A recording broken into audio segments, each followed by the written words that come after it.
Okay, without any further ado, I don't want to waste anybody's time. Thanks to Dave Weintraub. I have Yahrzeit by my father today, but I'm down with a big corona, so I can't do it the regular way. So what I propose to do, and I didn't trust myself on getting this right in terms of recording it, but I do trust Dave Weintraub because he's the expert in this. And so I appreciate for him for putting it on the Zoom. And then after it's over, we'll figure out what to do with it. So this is a Hadron when the Gemara just finished. And I know I'm doing it an unusual way, but circumstances are such I didn't get a chance to say Kaddish today or anything. So I hope I can do this. L'zecher Nishmas, my father. And without any further ado, let's have some fun. This is on the Yerushalmi Beitza. I wanted to do Ksubis for my father's here, but about a month ago, 2 months ago, whatever it is, I saw it's too long. And so I switched to a shorter Masechta. I haven't done this Yerushalmi business in Beitza for a long, long time. Many, many years ago, there was a guy, Rabbi, the famous Dr. Steinberg in Israel, and he actually put out, I don't know where I have it with me somewhere, a nice edition. I did it with the high school boys long ago, Yerushalmi on Beitza, which is very interesting. But anyway, this time I did it differently, but I'm not going to do the Hadron. I'm sorry, the end of the Siyam, just go right into it. So we're looking at the Yerushalmi. I have a very interesting book. One of the reasons I want to do it is a video is so I can do show and tell, because I think it makes it more interesting, at least to me. So here's a sefer called Amri B'Maroa, which was picked it up a couple of years ago. And as you see, it lists the machlokas in the whole Shas between the Bavli and Yerushalmi. The guy who did the COVID Chakiras and all, Rabbi Keshen, so he did a good job. So since base is all about Hilchos Yontav, as you know, the laws of Yontav, I said, let me take a look over there. Is there a significant, interesting difference between the Bavli and Yerushalmi connected in terms of Hilchos Yontav? And I was drawn to a particular subject, and here I go. Minat Torah, how are you supposed to spend Yontav? Minat Torah, right? Not rabbinically. How did God, not some rabbi, ordain spending the day at a holiday? I mean, way back in the biblical era, okay? When most Jews were farmers, and not everybody went to Shiloh all the time. Remember, Samuel's mother didn't go to Shiloh when he was born and all that, right? So what does the Torah say you're supposed to do in Yontav? Now, it seems to be different views in Chazal. I mean, differences in the Bavli and Yerushalmi. Differences which, to my mind, are thought-provoking. Is a famous Gemara in Beitza in the Bavli, which I'm sure everybody knows, in which you have Rabbi Eliezer saying something very weird. I'm trying to approach this today with a fresh mind. According to Rabbi Eliezer, a person has to choose how to celebrate Yontav. You have to choose how to celebrate Yontav. And you can't mix. Either he spends Yontav as a foodie, the Yomim Tovim being a few days in the year when he experiences the joys of Epicurean pleasure. So ordinarily you're not like that, but in Yontav you do. Or else he goes the learning route, spending all day learning. But you can't switch. If it's Epicureanism, you're not allowed to learn. This is the famous Gemara where Ablezer says, Ein lo lana b'Yontav el o ochel b'shosa, o yoshe b'shana. You got to do ochel b'shosa or yoshe b'shana. Now, the frum way is to say, well, he doesn't mean, but that's what he says. Now, by contrast, as everybody will remember, Rabbi Yeshua says that God, and they're talking to Raisa, God wants you to do both. Part Epicureanism, part learning. Chalkehu, right? I repeat, there's nothing wrong with Epicureanism if it's confined to Yontav. All during that's the special din of Yontav. Okay, fine. So, different foods and so forth and so on. Now, Rabbi Yeshua's opinion seems to be sensible and down to earth. Isn't that how we regard what we learn when we learn that Gemara? But what's the story with Rabbi Eliezer? I can't learn and eat well? Anyway, from a yeshivish perspective, isn't Talmud Torah Keneged Kulam? Could you imagine, for example, Rabbi Kalevsky saying, okay, it's a dealer's choice. If you want, you have to learn it all. You spend all day eating. Hold that thought. In the Yerushalmi and Shabbos, not in Beitza, there is a statement, even stranger, from the Amora, from a pair of Amoraim. Rabbi Chagai on the one hand, Rabbi Rechi on the other. This is in 78a in Shabbos. Rabbi Chagai b'Shem B'Shmuel ben Nachman says, listen closely to the language. Lo nitnu Shabbos es miyontav ela achila shtia. I'll repeat. Lo nitnu shabbos v'yamim tovim elo lachilu shtia. It's only for eating. Al yedei shahapeh zeh masriach hitiru lo lasik b'divrei Torah. Because of the stinking mouth, so they were matter, they could be isik in divrei Torah. Rabbi B'Shem Rabbi Amar. Rabbi says lo nitnu shabbos v'yamim tovim elo lasik ben divrei Torah.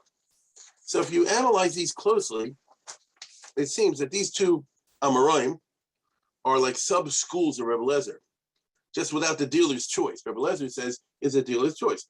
You want to do the learning way? Fine. But then don't do the eating way. Or do you want to do the other round? It's also good.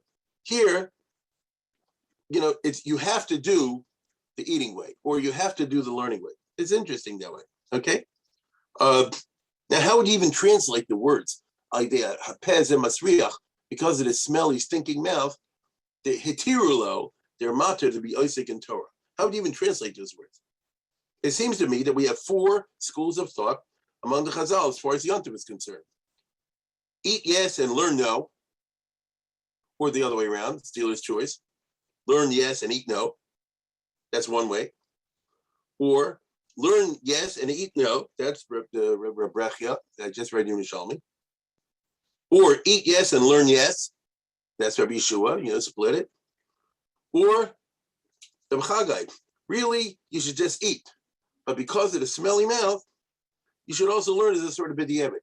Because the Lashon was hitirulo, la'aseh b'divrei Torah. It's remarkable. So we have 2 out of 4 opinions who hold that really Yom Tov is for eating and so forth, and not learning. Whoa, what's the Shabbatis?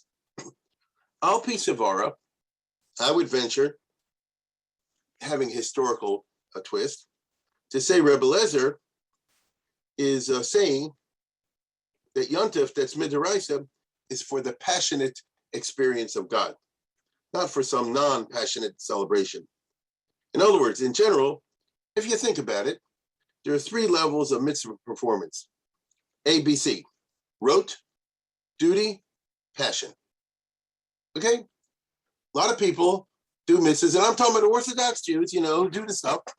Some people do it as a matter of rote. Okay, I get that. There's too much of that. The prophets talk about mitzvah and Lashon Ladim, fine. And then there are those who do that out of a sense of duty. Okay? So I'd rather not do it, but I'm a good Jew. And so I'll wake up in the morning at 6, I'll get the shul, I'll put on the shul, I'll do everything I got to do. So you have no grounds for complaints against me. Okay? But on the other hand, I can't say I'm passionate at 6:45 in the morning. I'm going crazy because I'm saying Ashrei. And then you have those who are mamish passionate, right? Passionate. Now, in terms of biography, Rabbi Lezer, if you think about it, is the poster boy for passion, isn't he? I mean, what's the famous biography of Rabbi Lezer ben Hyrcanus? We know this. There are many versions of it. They're not all identical, but it's very famous. It's in the Gemara, in the Medrash. It's the whole picture of Elazar. The beginning is about this. He ran away from home, remember, to learn in great privation, and in spite of the fact that he was disinherited. We know this story. That's a passionate person. He was called a shamuti, even though he's really not a Talmud of Beis Shammai. If you know the biography, Rabbi Lezer is a student of Yochanan ben Zakkai. Isn't he one of the guys that carried him out secretly from Jerusalem? Famous story. He's a Talmud of Yochanan ben Zakkai. Yochanan ben Zakkai was a Talmud of, not Beis Hillel, Yochanan ben Zakkai was a Talmud of Hillel, right? So why do you call him a shamuti? It's not because historically he's a Shammite, it's a personality part. He had that Shammai personality type, very passionate, stark. You understand? He was excommunicated because he wouldn't give in, as we all know the story of the Tanur Achnoi. See, he couldn't give in. See, he was a passionate person. He's almost always the machmir. So he's a poster boy for passion. So it's not surprising, it seems to me, that if there's a mitzvah in the Torah of Yontif, it has to be performed passionately. Having come from a family background, divorced from learning, because that's who his parents were. They're from Jews, but had no time for learning, as the famous story goes. Remembering the Yamim Tovim of his youth before he flipped out, Rebbe Lezer holds there are 2 ways that he's aware of for doing Yontif passionately. They're mutually exclusive because they have to be. If an Epicurean, if that's what learns, if a person who's by teva, by personality, an Epicurean, he's into all the stuff you see in the, what shall I say, the ads in the mishpacha, the Ami, right? So if a person is Epicurean and he learns, he's out of a sense of duty, not out of a sense of passion. I mean, if that guy goes to Daf Yomi, more power to him. I'm serious. But you can't say he doesn't have a sense of passion. It's out of duty, which is also good, okay? But Yontif for Rebbe Lezer is for passionate enjoyment. Learning on Yontif is for those who passionately enjoy learning, which is not most people. Now, Rabbi Yeshua, by contrast, we all know, was Mr. Mello. He literally grew up, he's not a Baal Tshuva, he literally grew up in the Beis Medrash. Ashrei Yoladato. We all know the story. His mother put him in the cradle in the Beis Medrash. You understand? He was a mellow guy, therefore he has a mellow approach. You can have both. One is not staring the other. It's interesting, by the way, that if you pursue their careers, Rabbi Yeshua got along very well with the Romans and with the Goyim. In fact, he was the guy they always called when they needed someone to debate with the Goyim, and he was successful in his diplomacy with the Romans all the time. We will perhaps recall the famous incident where they were about to launch a rebellion, which, as we know from Bar Kochba, proved out to be a bad idea. And the Rabbi Yeshua, what he told the famous story from Aesop fable about the bone in the throat of the lion. Remember that? This is in the Gemara, but here's Aesop's fables in Hebrew. I picked up years ago in the Akademon. This for Bernie in Hebrew U. Okay, and the reason I got it is because it's minukot. Okay, and if you read the Aesop fable, there, the bone in the throat of the stork is a famous. So Mashenkin Rebbe Lezer didn't get along with the Romans well. His relations was always bad, and as you know, he was nit paslaminus. He was actually arrested on charges of being a Christian, which, as you know, was a radical sect. And the only way he got out of it was because he said, Neman alai hadayan. You remember that story? It's a famous story in which the Roman judge thought, is Lishna the Mishnah Latreyapi. So the Roman judge thought that he was talking about himself. Remember, he said to Rebbe Lezer, Zakin shekamoscha, ma'yasa b'shtus ke'elu. Right? How can a guy like you get involved in this crazy stuff? And he had to let's put it this way, he wiggled out of it. But this is not a person who knew how to finesse his relations with the Romans. So therefore, Yeshua is much more diplomatic and moderate. By the way, so that's how you would approach, at first glance, this difference of opinion, which is very interesting on what is the proper way. Min ha-Torah. I'm not talking about by the time we finish with all the Talmudic laws. Min ha-Torah, how you supposed to behave on Yontif. Now, the Rishonim and all, in a typical style, resolve all these statements dialectically, okay? This is Beis Yosef and others. They say like this: if you're a scholar, eat and drink. If you're not a scholar, learn all day. I don't know if you know, there's Mamash in the Shulchan Aruch. Mamash in the Shulchan Aruch. It's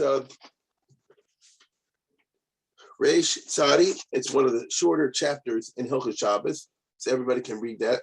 It's one of the shorter chapters in Hilchos Shabbos. And what it says is, Achar Suda Shachris, this the Mechaber says, Achar Suda Shachris, Kovi Medrash Likros Benavim, Lidrish Adibri Agadata, that you have your meal for Shabbos, you do. Then afterwards, you go to shul for a shiur in Agadata, but also Likbosid Bosa Shah, and don't have a second meal, or don't make your meal that long that it goes all day long and you miss the shiur. But the Ramah, right, says, Upoalim, Ubalabatim, She'eno Oskim B'tar B'chol Yimei Shvuah. If you're a worker who's not a learner all week, Yasku Yoskim B'tar B'Shabbos, Mitalmid Chacham Oskim B'tar Kol Yimei Shvuah. So they should make a very small meal and a long day of learning. If you're a Talmid Chacham, it's the other way around. I don't say that's the practice, but I'm just saying that's what the Ramah says. Talmid Chachamim Yamshichu Yoser B'Oneg Achil U'Shtiyot Tzaf. Here it is. If you're Talmid Chacham, your meal should last longer, and you should have more gashmias, shall we say, in the meal. If you're a balabas, you should have a relative kitzas, relatively quick meal, and spend the rest of the day learning. because they get their own the rest of the week. So that's a dialectical resolution. So we hold like Rebbe Lezer, we hold like Rebbe Yeshua. When he was talking about one, he was talking about this, when he talking about the other, talking about that. But what about the Yerushalmi that I said before? What's the story with this smelly mouth? Okay. Again, the guy, Rabbi Chagai said, really, it should be Shabbos Yom Tov Elo La'achilu Shtia. Really, you're supposed to eat and not learn. But b'di'evet al yidei hapeh shemasriach. It's a funny language, isn't it?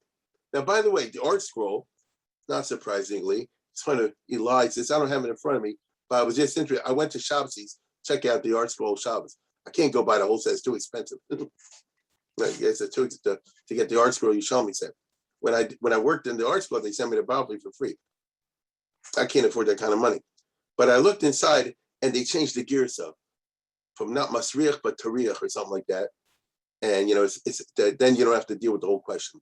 But the Vilna Gaon and the Carbonated and others go with Masriach. Okay. So what do you do with the stinking mouth? What does that mean? Okay.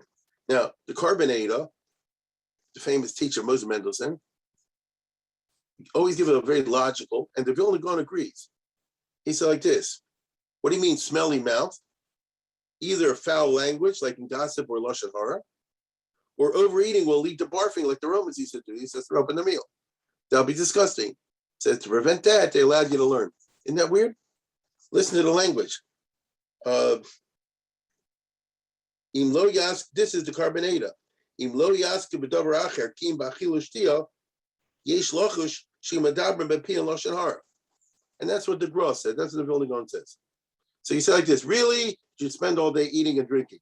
But in the ultimate Hasidic Arizal style, all the Gashmias is super, super kadosh. But people aren't like that. This is Chazal talking. Al dei alpeh mazriach. You end up, if you're not learning, you end up talking about politics. Next thing you know, you're talking about lashon hara and who knows what. Lashon acher sheish lachush sheyavo lidei mius kina kiva kals rosh. Or you'll get disgusting until you start throwing up, as the Romans used to do. Remember we all learned that? And the Roman meals, they were, part of the meal is you stuff yourself and then you take that syrup of Epicac, whatever, and you throw up and then you keep going. So that's not, so as a b'di'evet, that's one. Now these are two plausible explanations, but they're not gripping. Okay, is that why you say Apam Mazriach? Very, very illogical. Now I want to tell you my shot. Okay, if you know, and I just happen to remember this, and I'm surprised I didn't see anybody say it, so it makes me wonder maybe I'm doing something wrong, but I think this is right. There's a famous medrash, Rabbi, I remember, when we used to do with the boys of Medrash Rav on Friday night, about the war of Kedar Laomer, the 4 and 5 kings, over there in Lech Lecha. And the medrash says the following very short story. Listen closely. Meister Belezer ben Hyrcanus. This is one version of the story of Belezer ben Hyrcanus. So they were working on the family farm. His brothers were plowing B'mishor on a flat land, and he was assigned to plow Bahar, which is much harder. And in the course of the plowing, the cow broke a leg. So Belezer ben Hyrcanus, who wanted to go to Yeshiva, he said, "Litovasi, this is a good luck for me." He ran away from home. He flipped out. He went to Yeshiva Yochanan Zakkai. And you and I know that the story is his parents disinherited him. Okay? Isn't that something? And he was eating dirt. In other words, the yeshiva system at that time, they didn't give a lunch. And so you're on your own. He literally had no money coming from home. He must have been ashamed to admit it. He must have been. And so he learned and was so starving, right?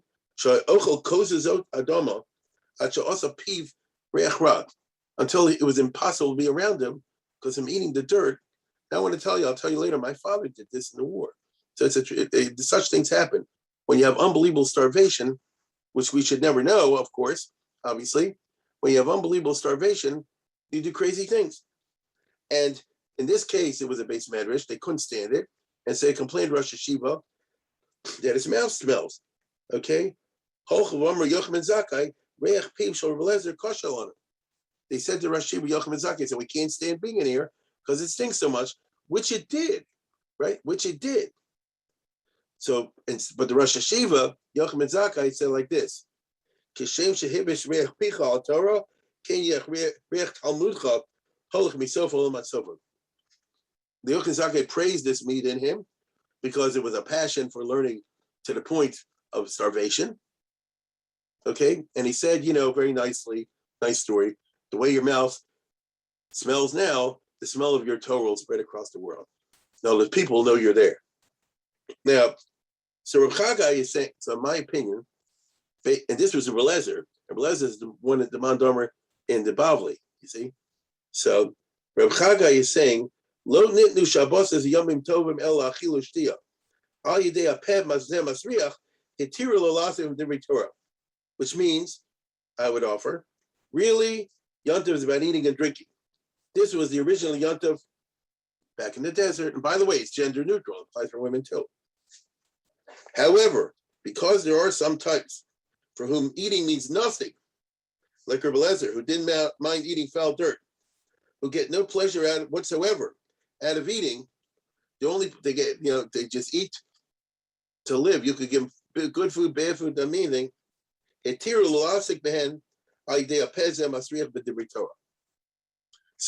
to me, it's pashut that when he says Peh Masriach, he must have been referring to this famous story of Eliezer ben Hyrcanus, which fits very well because Eliezer ben Hyrcanus is a Tana who is referring to Alma Nitnu Shabbos Yom Tovim. Eliezer ben Hyrcanus is commenting, going, what is the proper procedure for Yontif?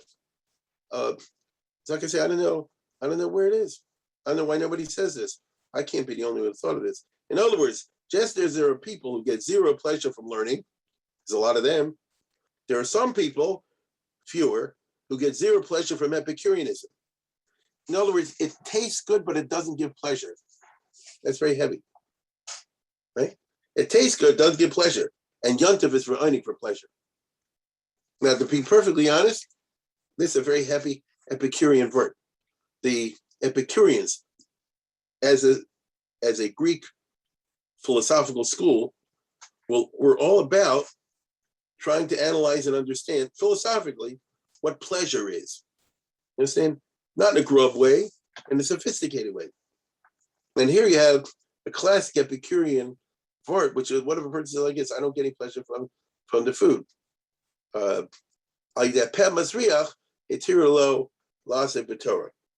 That's my shot. As we know, Eliezer ben Hyrcanus died excommunicate, cut off from scholarly discourse, which of course must have been tough. After all, what is the statement of Rebbe Eliezer in old age about the Chachamim that he records in Pirkei Avos? He says, "Have a mischamim keneged orin shel Chachamim." You should definitely warn yourself near them. Have a zar begachalta shel tikhavet, but don't get too close; you get burned. Take it from me. Sheneshichasan neshichasuol, vakisasan akitzas akrav, ulechichasan lechishasarev, v'chol devrim kegach leish. The Chacham are a dangerous group to mess with. I learned the hard way. All the statements in the Pirkei Avos, if you know how, are autobiographical. That's Rabbi Eliezer. Now, the story, it was the price of having a super passionate temperament, even passionate for Torah. It's possible to be super over passionate for Torah, which after all, am I not wrong? Isn't that the story of his excommunication in the incident of the Tana Shalach Noy? He was so attached to his shot, and he wasn't wrong as the story goes. The sky fell, the walls fell in, and all that stuff, but he couldn't do the majority rule thing. And that's why they had to put him in excommunication. So in other words, he went too passionate for that. Now, he was not the only one. The same thing happened. Who else was excommunicated? Rabbi. At the end of Horius. I think we all know the story where he and the Rabbuna Bar Nosson were angry at the Nasi, Shimon Gamliel was insisting they only stand up for him and not for the others, and so forth. And by the time it's over, he lost. And having once occupied the highest post, it was like the Basin or something like that, Rameir was reduced to obscurity. this is something we usually don't think about when we talk about the career of a mayor. Ad Kedei Kach, they one mentioned his name, they call him Acher Momrim, which means he was stripped into obscurity, and the grudge was held because there's a famous Gemara, it's all Nandahorius. I assume that everybody's familiar more or less with this story. And that was Shimon ben Gamliel. And when his son Rabbi Nasi was learning, remember, he said, who are these people that we never mentioned their names? And isn't it over already? And the father, Shimon ben Gamliel, says, Tamu, he quoted from Tehillim that the fight goes on. Tamu, even though the enemy is gone, the sword is always out eternally. We're going to keep their memory. We're going to reduce them to obscurity. Rava says that the enmity even included into the time of Yehuda Nasi. The Gemara says over there in Hurrius, Amar Rava, Afila Rebbe Dan Vasanahu, even Rebbe who was an Onav, he used to say Amar Mishum Rameir, Amar Rameir Lo Amar. Right? We never quote Rameir directly, even though it wasn't in his time. Okay? Now, in that light comes the famous story, which I believe is the most famous Agadah in the Yerushalmi Beitza, I think. And it goes like this. Rabbi Havemesel or Rav Shimon Brei, Rabbi Yehuda Nasi was making a chasana for his son, and they were clapping not like this, but like that. Okay? Not like this, but like that, with a sheen on. Okay? So, they were having singing and shabrachas and all that stuff. Over Rav Shimon, and it was on Shabbos. So no, it was the Shabbat brachas, and they're clapping and that sort of thing. Over Rav Meir Mishama, Rav Meir was walking outside.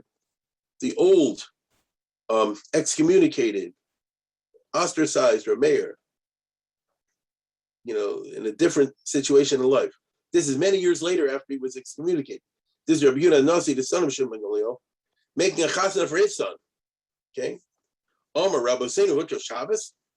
They said like you do in Mei Sharm, Shabbos, because he didn't. Now I won't get in the halachic debate. Now, did he disapprove of this, or did he think they were doing that? Different Rishonim, but whatever.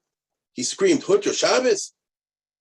Shomer Rebbe Koli, Yehuda Nasi was inside, and he heard somebody doing Shabbos. So basically, it's like like the Ger Rebbe, and somebody's like this Shabbos. He said, "Who are you?"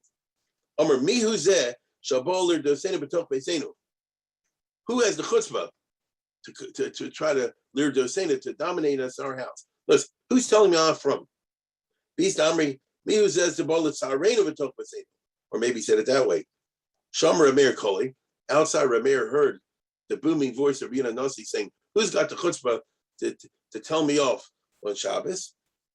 Of Orak, right? And he fled because they're afraid he'd come out and beat him up. Nafkin Party Basre and the goon squad, the butlers, the household people of Yehuda Nasi ran out to chase after him, and he fled. Pari Basre Mifrim Ifrach Rucha Pakli Malkadle de Rameir, and since he was running so fast, his turban fell off, and you could see like this the back of Rameir's head. Like this, right? Guess he was a Shabbos, he was wearing a hat. Now he fled. His hat, like we say in English, his hat fell off. Okay? Odik Rabbi Kavasa, isn't it a story? Rabbi Yehuda Nasi, he wasn't the one who ran out. The students and the staff ran out chasing him. Rabbi Yehuda Nasi looks through the window. And he saw the back of Rameir fleeing. Omer, he said, now listen closely to the language. Lo zachis hanolo raisa, el begin the chami kader amei mechurov. Lo zachis hanolo raisa, I was only zocha lo raisa because I saw the back of Rameir's neck. I'm going to say it again. Listen closely to the language. It's not exactly the way others think. Lo zachi hanolo raisa, el begin the chami kader Rameir mechurov. I was not zocha baraisa except when I saw his back. Now the regular mefarshim explained this pietistically, okay? That just seeing the back of Rameir has miraculous effects because this is based on the Bavli. In the Gemara in the first parak in Eruvin, Yud Gimel, it says, Amar Rabbi, this is similar but not identical thing. Rabbi, the reason I was more mechudad than my friends, better in learning, because I saw Rameir from behind. Had I seen Rameir in the face, I'll be more sharp because of so the typical way is to say, Yerushalmi saying the same thing, right? But a 19th century rationalist Mefarish in Lithuania would say, seeing the body of Rameir, now you understand his knage, and when he says something, you see his body, it sticks better in the mind. The upturned thumb, the twist of the body, makes it easy to comprehend what he was saying, because everybody knows Rameir was so sharp. Lo yardu chaver lost layer the soap daito. Kind of makes sense. So the easiest way is to say that the Babli and the Yerushalmi are saying the same thing, with the Yerushalmi giving the drama, you understand, behind the pietistic statement of Rabbi. But to my mind, this ignores some salient historical facts. Rameir, who is he? Rameir was a contemporary of Rebbe's father, of Hashem ben Gamliel. Rameir had an unusual background. He was the son of a Roman general. We all remember this, or maybe a grandson. The guy who shot the arrow at the temple in Kamsa Bar Kamsa, the story, I think you know that. So usually we don't consider Rameir was a son or grandson of a Ker, and a Roman too. He lived through the time of the Arsari Regamalchus, one of whom was his father-in-law. Isn't Rameir the son-in-law, Brewery, of Chanei ben Tradian? So he lived through all the destruction of the old generation. In other words, the old Sanhedrin was destroyed, and Rameir and others fled into exile. We're coming up soon to the Gemara Megillah. I bet you, and I don't follow the Daf Yomi, maybe they're learning it now. Doesn't it talk about the fact that when Rameir was in exile, he wrote a Megillah by heart? Remember that the Gemara discusses this? And I say, what was he doing there? He's fleeing from the Roman persecution. And he returned to Israel when the persecution ceased. So he was part of the post-Holocaust generation that restarted the Sanhedrin. That's who he was. Now, Rameir was a Talmud Muvak of Rabbi Akiva, which is very important in the history of the Torah Shalom Peh in ways people don't realize. Before I explain this, I will point out that Rabbi Akiva, round 2, his first students died, the 24,000, in the Sphira time. But round 2, he had 5 super Talmidim, which the Chazal say, Omdu umilu kol Eretz Yisrael Torah. They filled the whole Eretz Yisrael with Torah. There's Rameir, Rabbi Yehuda, Rabbi Yossi, Shimon Elazar, and Rabbi Elazar. I want you to notice, it does not include Hashem ben Gamliel. Again, Rameir, Rabbi Yehuda, Rabbi Yossi, Shimon Elazar, Rabbi Elazar. If you're familiar with the second generation time, these are the ones you usually come across. But it doesn't include the Nasi of Hashem ben Gamliel. Why am I emphasizing this? We all know that clashes broke out between Hashem ben Gamliel and Rameir, the Talmud Muvak of Rabbi Akiva, and somebody, the Nasi, coming from a completely different thing. And the Hashem ben Gamliel was eventually successful in getting Rameir expelled from the Sanhedrin. We all know from Horius, in the end, the Rameir's Torah was too indispensable to be omitted from the Sanhedrin deliberations. And so they were indeed included, but without attribution. It was a Acherim Omer. In other words, the name of Rameir was never mentioned. This strategy was so effective that the young son of Shimon Gamliel, Nozriel Nasi when he was young, had to ask his father, who was Acherim. It's all, I just don't want to take your time. It's all in the end of Horius. Remember it said, the son of Shimon Gamliel, the future of Yehuda Nasi, said, Mi heim halolu shemeimeyim onushosim ushmosenim ein anamaskirim. We use these fars all the time. You never mentioned the name. And the father said, oh, they're bad people. The father didn't answer the name. He said, these are people trying to mess us over. Father did not say who it was. So it would seem the two never met. In other words, Rameir and Yehuda Nasi. At least not normally. The Rameir was on the outs. There never was a reconciliation.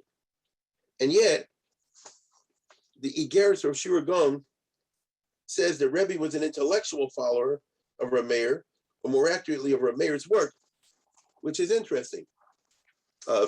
Here we get into the famous Shira Gon.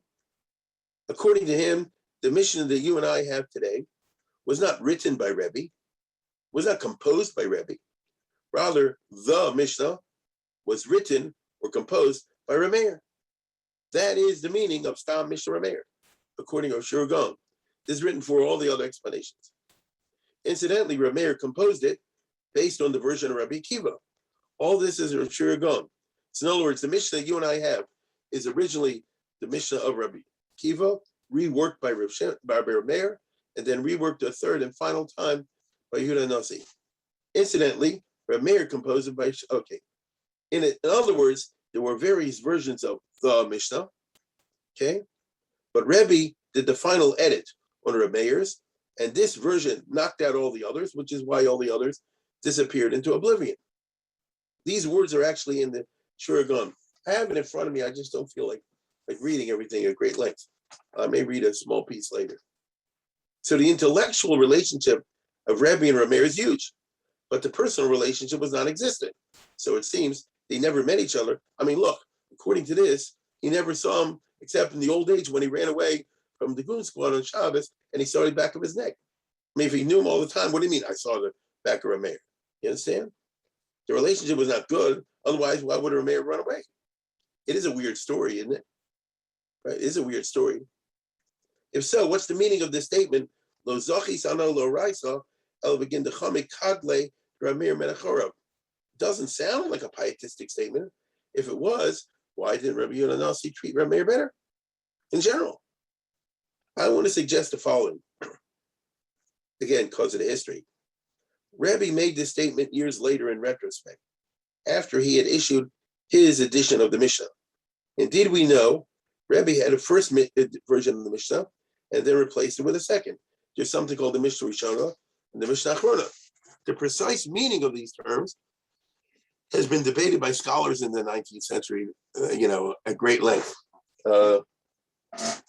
Is W.C. Hoffman, a whole book called The Erste Mishnah, the Mishnah Rishona, with his Mahal from the Hildesheimer. Then, if you prefer, you can do the Doris Rishona through a Victor Miller. He'll tell you a different version of what the Mishnah Rishona means, or Yisod Mishnah, as he called it. Or if you want to, I was just in Lawrence 2 weeks ago, and I ran into Ari Bergman, I still remember long, and he put out a book on Doris Rishonim. He gave me, it was nice enough to give me a copy, when she goes into this stuff. This is old raid, what exactly was the Mishnah Rishon Mishnah Achrona? But there was. Now, I think, in my opinion, and especially based on this Yerushalmi, it may mean the following. The first Rebbe, who Shur Gon tells us knew 13 versions of the Mishnah. So you understand, the Mishnah would be some kind of organized oral text, which goes through what you and I would refer to as Kol Torah Kula. Didn't have to be necessarily Zroi, Moi, Noshim, Zid, could be other ways. And recording the opinions, this is complicated, and it is at great length in the, if you want to get the new art scroll, Shur Gon in English, I guess. I did the translation, and since today's my father's Yahrzeit, I can tell you it's hard to deal with art scroll, and I said, I'm not going to do it. I'm not going to let you use it anymore unless you put in something for my parents and for my father-in-law. So that's the part you see about my father. And they said, we want to change the words. I want to let them change the words. Okay, at the beginning of the Shur Gon. So that's my little contribution to art scroll history. So what's going on over here? I think Rabbi, first, who knew the 13 variants, put together a version of the Mishnah, subsequently put together a second, the Mishnah Achrona, which he held was an improved version. And that's the Mishnah we showed, that's the Mishnah we have today, right? Although sometimes he retained the original Nusach, as the Gemara says occasionally, Mishnah Rishona lo zazam imekoma. Once upon you have that. Now this latter Mishnah, the Mishnah Achrona, was Reb Meir's Mishnah. Okay, notice Rebbe's editing and reworking of Reb Meir's Mishnah. That's what you and I have today. What about the Mishnah Rishona? I think what happened was as follows. At first, Rebbe constructed the Mishnah Rishona from the other variants. He added those 13 variants. It says he had Yud Gimel style into a single version, but then he reconsidered and instead went for the version of Reb Meir. he must have reconsidered and viewed Rameir's as superior, and there switched to it, thereby rescuing Rameir from oblivion and producing a superior product, sort of, because he doesn't say, I want to read you what Shuragon says over here in a remarkable passage. He says, I'll read in Hebrew and English. It'll be easier to read with the English next to me. Just give me a second.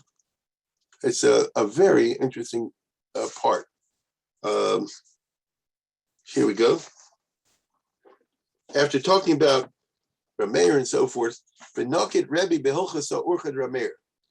Rabbi Bihavi urchad Rabbi Kiva, Kiva the Chazer Rabbi the urchad Rameir Kitzar Krova Luma the Dvarim B'chobarim Chibur Yafa Kol Davar Davar Al Mashadomalo Umeduvdakim Dvarim Harbi Yoser Mikul Rabbana Tanoi. Rabbi realized that the system of Rameir, which was really that of Rabbi Kiva, was succinct, easy to learn, and well organized, with each subject next to something similar.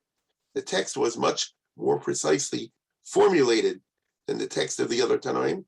It had no excess verbiage, and every law was well understood without saying anything more. Okay? B'chol milso milsa, maskal time lo mimultifino lo tzrichin v'lo michsro, ma'ite midoma duch muta. And what he's saying is like this: every word was so oisgehalten that there was no need to refer to other things, except in a few places. Except in a few places. And each word was so well constructed, Rameir's, that it had gedols in the flows. And now everybody can write this well. In other words, as we all know from experience, you can be a big Talmud Chacham and not know how to give it well. You can be a very big scholar and not necessarily be a great writer. So Rameir had that gift. It's a pasuk. A person can build up his IQ, but to have the luck and skill to write well that it appeals to others, that's a gift from God. It's not something you can learn. Okay? So in other words, the superiority of Rameir's material was just there. Okay? So something caused Rabbi to rethink his Mishnah, the one that would consign the others to oblivion, because he knew and he was right. And Shogun says, once this comes out, it will knock all the others out of the park. And nothing was written in those days. So if you're not constantly repeated, it'll fall into disuse, which happened. Okay? And he's going to, so something caused Rabbi to rethink his Mishnah, the one would consign the others to oblivion and use Rameir's, but without attribution. Right? It doesn't say this in the Mishnah. Shur Gun tells us it. It doesn't say in the Mishnah. Right? If not with Shur Gun, we wouldn't know it.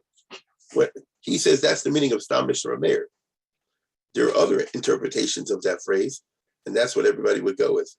So he rescued Rameir's material, but he didn't exactly say, now what was the cause of Rabbi to rethink, to reconsider from the Mishnah Rishon to Mishnah Achrono? I think it may be the incident in the Yerushalmi Beitza. That's what I want to suggest today. The elderly, friendless Rameir, fleeing in fear and disgrace, which Rebbe observed from afar. It says, the Gemara, everything's Meduy. Min Kavsa, he saw from a window, from afar physically and afar emotionally, seeing the back of the neck and not the face. The man in disgrace, not in glory. He's no longer as a zero threat. The enmity lessens, and Rebbe could be more rational about Rameir to a degree, right? And from a rational point of view, Rameir's was a superior, and certainly his Mishnah was. If Rebbe wanted his Mishnah to take off, he had to use the best quality text out there, oral text, and that was Rameir. So the story of the wedding and the clapping is secondary in historical importance to the history of Torah literature. Now, in the halachic literature, the Beis Yosef and the other talk about, this versus this. But I'm talking about something broader. I've come to the end of my remarks. I would just say briefly, my father resembled Rebbe Lezer, Rebbe Shua, and Rameir in his generation. How did my father resemble Rebbe Lezer? He ate dirt.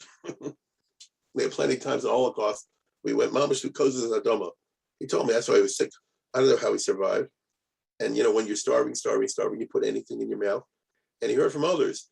You taste something, if it's super bitter, you spit it out. If it's not super bitter, just bitter, you swallow it. Like it worked, it didn't work. He's 3/4 dead, but he made it. For Rabbi Yeshua, he was much more of a mellow person.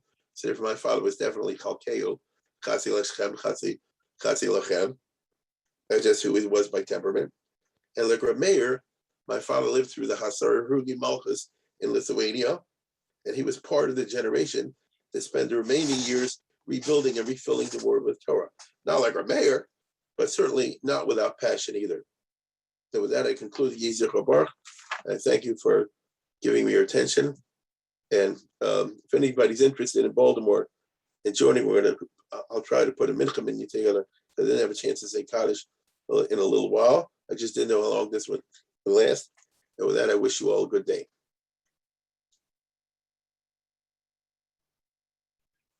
Thank you. Thank you. Dave?